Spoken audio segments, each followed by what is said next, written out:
அமைப்பின் மூலம் புலமை பரிசில் பெறும் மாணவர்களையும் அவர்களின் பெற்றோரையும் சந்திக்கும் நிகழ்வு சரஸ்வதி கனிஷ்ட வித்தியாலய வளாகத்தில் நடைபெற்றது. இந்நிகழ்வில் புலமை பரிசில் பெறும் மாணவர்களின் கல்வி முன்னேற்றத்துடன் இணைந்து நடைபெற்று வரும் இணைப்பாட விதான செயற்பாடுகள் குறித்து விளக்கம் அளிக்கப்பட்டது.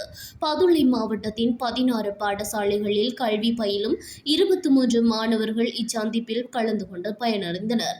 மாணவர்களின் கல்வி வளர்ச்சியை மேம்படுத்துவதற்கான நிதி மற்றும் வழிகாட்டல் உதவிகள் தொடர்ச்சியாக வழங்கப்படும் என அமைப்பினர் தெரிவித்தனர். மேலும் மாணவர்களின் திறன்களை மேம்படுத்தும் சிறப்பு செயற்பாடுகளும் எதிர்காலத்தில் முன்னெடுக்கப்படும் என குறிப்பிடப்பட்டது. இந்நிகழ்வில் கலந்து கொண்டு சிறப்பித்த அனைத்து கல்வி அதிகாரிகள், ஆசிரியர்கள், பெற்றோர்கள் மற்றும் நலன்புரி செயற்பாட்டாளர்களுக்கும் ஏற்பாட்டாளர்கள் மனமார்ந்த நன்றியை தெரிவித்துக் கொண்டனர்.